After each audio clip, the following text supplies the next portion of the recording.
Majelis. Baik, sekarang bagaimana tanggapan terdakwa atas keterangan ahli ini? Kalau ada pertanyaan, tapi kalau yang sudah jangan lagi. Ya, silakan. Terima kasih Majelis Hakim yang mulia, tim Jaksa Penuntut Umum yang saya hormati, tentunya orang tua kami sebagai saksi ahli yang saya banggakan, tim kuasa hukum kami yang saya cintai. Ada beberapa hal yang ingin saya tanyakan sekaligus minta ketegasan dari saksi ahli. Mohon izin Jenderal, terkait penyidikan atau penuntutan kasus narkotika, tentunya dituangkan secara administratif di dalam berkas perkara. Apakah wajib hukumnya suatu zat yang dikatakan narkotika itu dilakukan uji laboratorium? Baik, ahli bisa dijawab. Nah, setelah dengar, lihat kemari Pak. Enggak. Dilakukan fungsi apa? Laboratorium. Baik, sebentar. Harus. Laboratorium harus dan wajib. Wajib. Oke, pertanyaan selanjutnya. Apakah hasil dari uji laboratorium itu harus diinterpretasikan atau diterjemahkan oleh ahli yang melakukan uji laboratorium dalam BAP? Jadi biasanya pemeriksaan awal adalah dengan test kit. Ini biasanya alatnya sangat sederhana sehingga bisa terjadi juga suatu kesalahan. Makanya biasanya harus diperiksa oleh laboratorium yang terakreditasi. Baik, yang kami tanyakan, ini kan konteksnya bukan tes kit Pak, tetapi uji laboratorium. Ya. Apakah hasil dari laboratorium itu harus disertai dengan keterangan ahli dari laboratorium itu? Biasanya ada yang taken dan ada yang bertanggung jawab. Secara SOP saja Pak, kalau biasanya kan tidak pakem itu. Secara SOP dalam pemberkasan di setiap tingkat penyidikan maupun penuntutan, apakah hasil lab itu harus disertai dengan berita acara pemeriksaan dari ahli yang melakukan uji laboratorium itu? Untuk berita acara pemusnahan. Bukan. Baik, sebentar. Ya, ahli dah. Tenang saja ahli, ya. Ya. Tenang aja, nggak apa-apa. Kan demi keadilannya, ya. Apapun pertanyaan itu kita cerna dulu, ya. Pertanyaan dia, hasil pemeriksaan laboratorium itu yang tadi disebutkan itu, apakah harus disertai, wajib disertai dengan dokumen lainnya, misalnya dokumen berita acara atau penafsiran atau yang lainnya? Silakan jawab ahli. Itu hukumnya wajib Pak. Semua berita acara pemusnahan harus ada berita acara pemusnahan dan semua yang ikut sana ikut pertekan Pak. Baik, saya ulang. Bukan pemusnahan. Ya, pemusnahan. Bukan pemusnahan. Pemeriksaan laboratorium tentang barang bukti. Itu pertanyaannya. Oh, iya. Pemeriksaan laboratorium tentang barang bukti. Kan sudah dilakukan. Ya. Apakah wajib? Apakah wajib dibuat dokumen lainnya, berita acara misalnya, penafsiran biar orang lain lebih paham? Silakan jawab. Menurut undang-undang itu memang wajib Pak. Jadi biasanya laboratorium juga tidak boleh sembarang laboratorium, tapi laboratorium yang terakreditasi yang mempunyai lisensi untuk memeriksa lab. Itu sudah ditentukan oleh Menteri Kesehatan di seluruh Indonesia. Itu jawabannya. Jadi jawabannya wajib yang mulia. Ya, wajib. Kemudian, apabila itu merupakan prosedur yang wajib dilakukan, tetapi di dalam berkas perkara itu tidak ada pemeriksaan atau berita acara pemeriksaan dari ahli yang melakukan uji laboratorium, implikasi hukumnya bagaimana, Jenderal? Bisa kasih pendapat, silakan. Saya rasa itu adalah suatu keteledoran.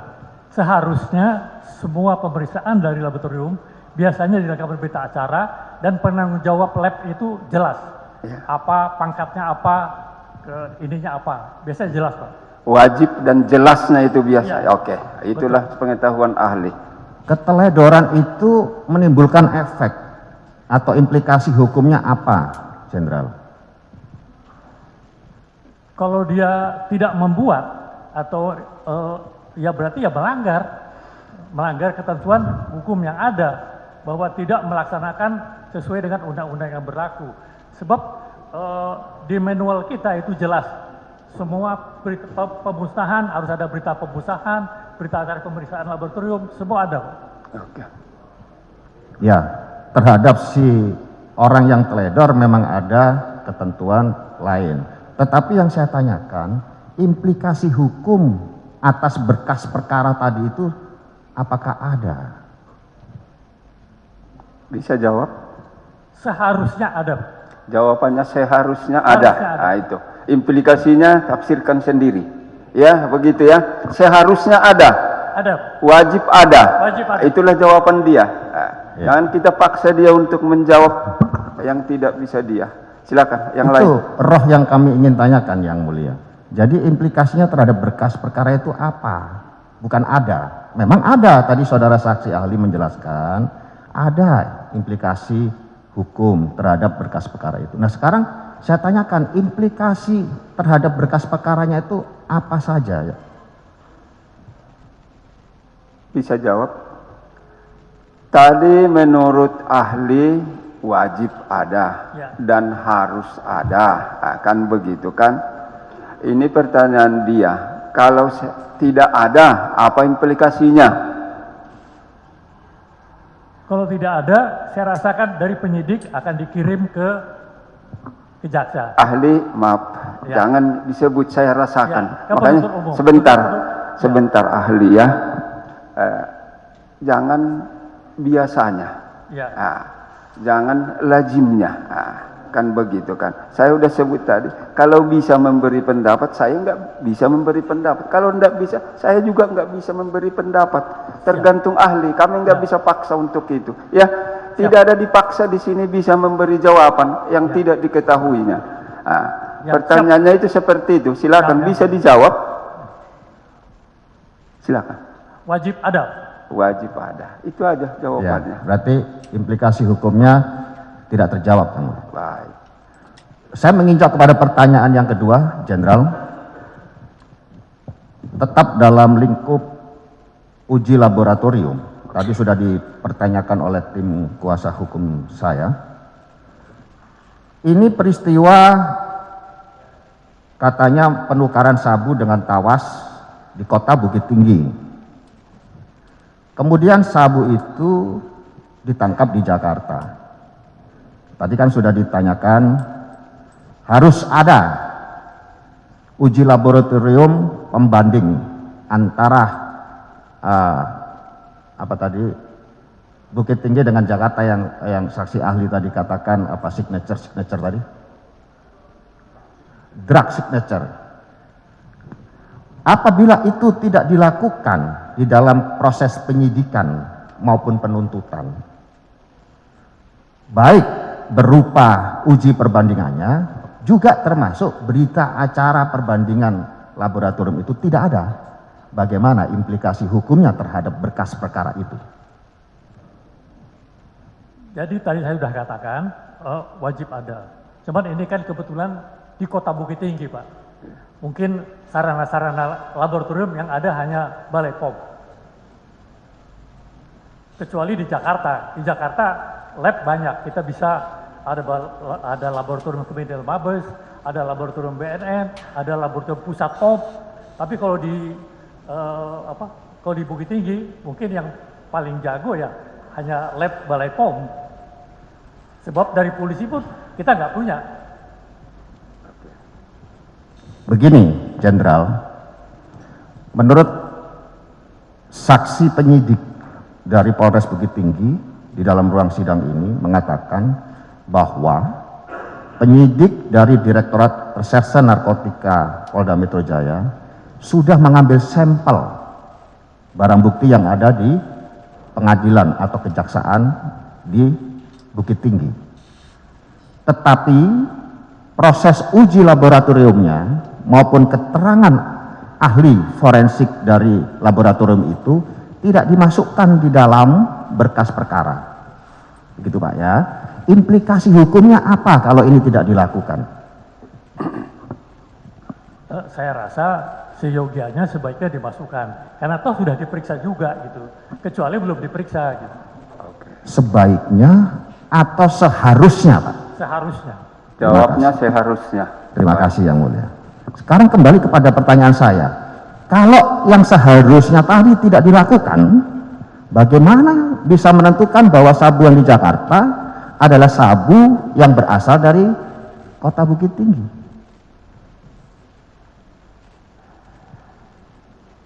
Saya kurang jelas. Maksudnya apa? Maksudnya? Kan itu tidak dilakukan Pak, uji pembandingan ini. Ya. Jadi bagaimana bisa membandingkan atau bisa mengatakan bahwa sabu yang di Jakarta sekarang itu adalah berasal dari Bukit Tinggi? Ya.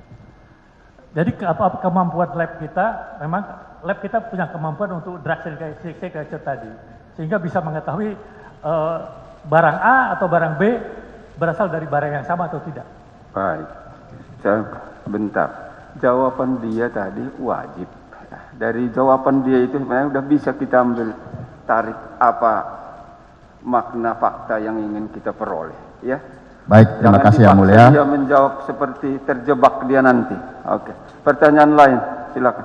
Sebetulnya pertanyaan kami tidak terlalu rumit Yang Mulia. Kemudian saya ke 3 Jenderal, mohon izin. Tentunya narasi yang dibangun oleh media dan sebagainya sekarang ini adalah bahwa sabu itu berasal dari Bukit Tinggi, berasal dari penukaran katanya barang bukti. Apakah dalam konteks perkara ini harus ada atau wajib hukumnya pembuktian atas penukaran itu? Maksudnya barang bukti. Begini, Jenderal, perkara ini kan katanya sabu yang ditangkap di Jakarta berasal dari hasil penukaran di Polres Bukit Tinggi. Apakah wajib hukumnya ada pembuktian terlebih dahulu bahwa sabu ini benar-benar berasal dari Bukit Tinggi atau sabu lain? Karena penangkapannya adalah jenis sabu, mungkin itu tidak perlu, karena hasil pemeriksaan awal yang ada di Polda Metro sudah dinyatakan bahwa itu adalah jenisnya sabu. Berarti asal usul sabu tidak perlu dibahas. Iya. Terima kasih Yang Mulia. Terima kasih Jenderal. Kemudian yang keempat, tadi dinamika sidang mengatakan bahwa menyisihkan barang bukti lah, ada istilah menyuruh menjual dan sebagainya. Kalau yang sesungguhnya itu baru rencana melakukan entrapment kepada target operasi menggunakan barang bukti yang telah disita oleh kejaksaan. Hukumnya bagaimana, Jenderal? Jadi barang bukti yang sudah disita tidak dapat digunakan kembali untuk apalagi untuk tugas penjebakan berikutnya. Betul teori itu. Tetapi ini kan baru tataran rencana pinjam. Kalau yang mau meminjamkan itu tidak mengizinkan, bagaimana pendapat ahli? Aturan tetap nggak boleh, Pak. Iya, aturan tidak boleh. Tetapi kan rencana meminjam. Kalau yang meminjamkan itu tidak meminjamkan, itu ketentuannya bagaimana? Menurut pendapat ahli. Ya, kita harus kembali ke aturan. Karena kita kalau melihat manusia kan repot. Aturannya memang tidak boleh. Baik. Walaupun masih rencananya, aturannya tidak boleh. Begitu. Baik. Yang lain. Kami lanjutkan dengan pertanyaan sehubungan dengan itu. Apakah Jenderal masih ingat asas legalitas bagaimana yang diatur di dalam pasal 1 ayat ke-1 KUHP? Ingat sekali. Ingat. Bahwa tidak ada satu orang yang bisa dihukum tanpa ada undang-undang mengaturnya. Terima kasih. Beliau guru saya, Pak. Tentunya masih ingat beliau mengajarkan itu. Tadi Jenderal mengatakan bahwa ketentuannya dilarang. Saya bertanya, ketentuan mana yang melarang sabu yang telah disita kemudian akan atau berencana digunakan untuk entrapment terhadap target operasi? Itu ketentuan mana yang melarang? Bisa jawab? Saya kurang jelas Pak ininya pertanyaannya. Baik, saya ulangi. Ya, pertanyaannya saya Ya. perjelas ya. Tadi disebut rencana melakukan perbuatan, rencananya saja pun tidak bisa menukar, menjual untuk kepentingan lain. Kan begitu rencana. Pertanyaan dia, di mana itu diatur sepengetahuan ahli yang tidak bisa itu? Silakan jawab. Saya ulangi ya itu. Bentar Pak ya. Tadi ahli sudah menjawab bahwa penggantian barang bukti, penyisihan, menjual, bahkan disebut oleh terdakwa tadi merencanakan, baru merencanakan. Itu pun menurut aturannya tidak boleh. Bisakah ahli memberi pendapat tentang itu? Silakan. Siap. Jadi di Undang-Undang Narkotik itu mulai dari Undang-Undang Nomor 9 tahun 76, 2297 dan 3529, rencana pun tidak boleh di dalam Undang-Undang Narkotika. Jadi merencanakan saja udah nggak boleh, apalagi melaksanakan. Itu Undang-Undang Narkotika. Itu salah satu pasal yang kunci yang harus kita pegang di Undang-Undang Narkotika. Baik. Jadi nggak ada orang rencana nyoba-coba pakai sabu, nggak ada. Coba-coba tangkap. Oh iya. Oke. Itu kuncinya Pak. Baik. Jadi tidak ada rencana pun tidak boleh. Baik, itulah jawabannya. Nah, pertanyaan lain, ada keberatan tentang itu? Nanti sampaikan. Baik Yang Mulia, kami tidak akan memaksakan atau mengejar saksi ahli yang juga guru kami, orang tua kami untuk menjawab. Tetapi pertanyaan kami sudah jelas. Terima kasih Pak. Berikutnya, Jenderal, kami izin bertanya. Apakah penyalahgunaan narkotika itu selalu bermotif ekonomi? Baik. Ahli. Motif orang melakukan penyalahgunaan narkotika, apakah motifnya selalu ekonomi atau ada motif-motif lain?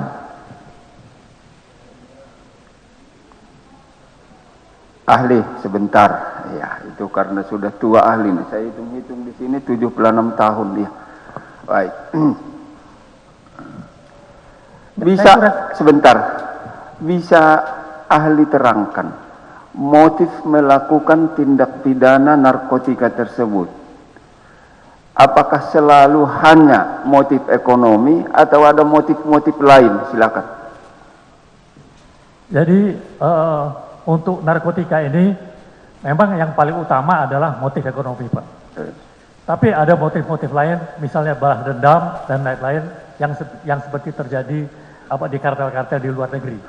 Jadi itu bisa terjadi. Tapi untuk Indonesia, saya katakan yang terbanyak adalah motif ekonomi Pak. Mengapa saya katakan motif ekonomi? Karena waktu undang-undang narkotika kita baru keluar, itu jumlah pemakai narkotika di Indonesia hanya 0,0001%. Income per kapita kita waktu itu hanya $300. Malaysia waktu itu sudah 3% dari jumlah penduduknya mereka. Karena income mereka lebih tinggi dari kita. Jadi di situ ketahuan bahwa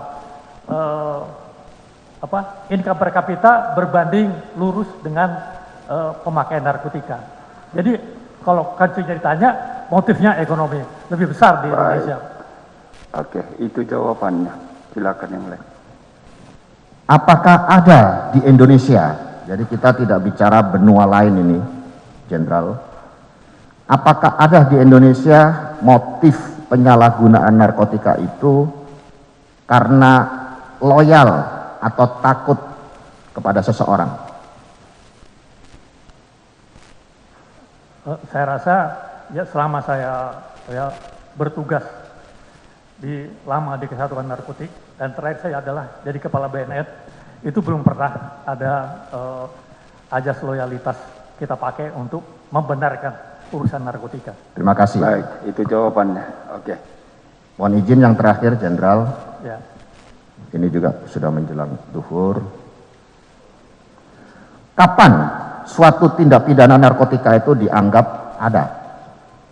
Kalau pembunuhan 338 itu kan ketika secara material ada mayat yang diduga terbunuh. Kalau pemalsuan surat 263 ayat 1 dikatakan muncul tindak pidananya setelah ada korban. Langsung saja pertanyaan. Kapan tindak pidana narkotika itu muncul atau dikatakan ada? Kapan? Tindak pidana narkotika dianggap atau dikatakan ada. Jadi maksudnya kapan tidak pidananya terjadi, maksudnya gitu. Betul, Sebentar, ahli. Nah, kalau sudah agak bingung, ke sini lihat biar terang, ya. Oke. Nah, ahli. Ya. Iya. Jadi yang pasti, sebentar. Pertanyaan terdakwa itu, saya mau original itu fakta di persidangan ini, ya. Kapan dikatakan suatu tindak pidana itu merupakan tindak pidana narkotik? Mulai kapan dia? Silakan. saya rasa itu adalah suatu hal yang memang berlaku di Undang-Undang Narkotika. Saya katakan tadi, perencanaan saja sudah tidak pidana, apalagi sudah terjadi. Baik. Jadi tidak ada istilah coba-coba di dalam Undang-Undang Narkotika. Baik, itu jawabannya.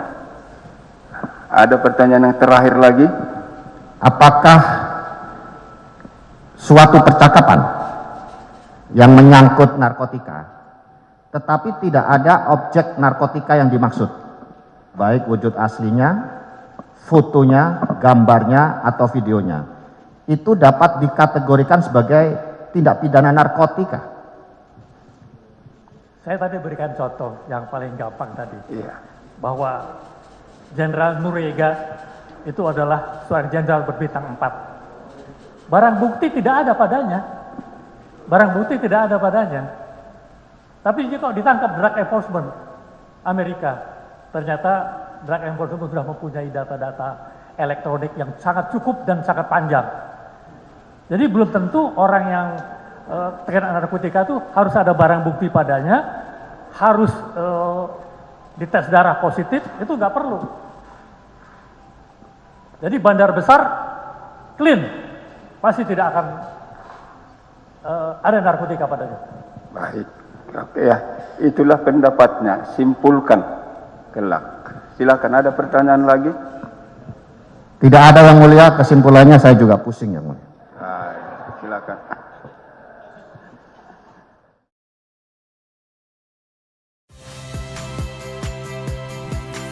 Saya Valeria Bella. Saksikan program-program Kompas TV melalui siaran digital, pay TV, dan media streaming lainnya. Kompas TV, independen, terpercaya.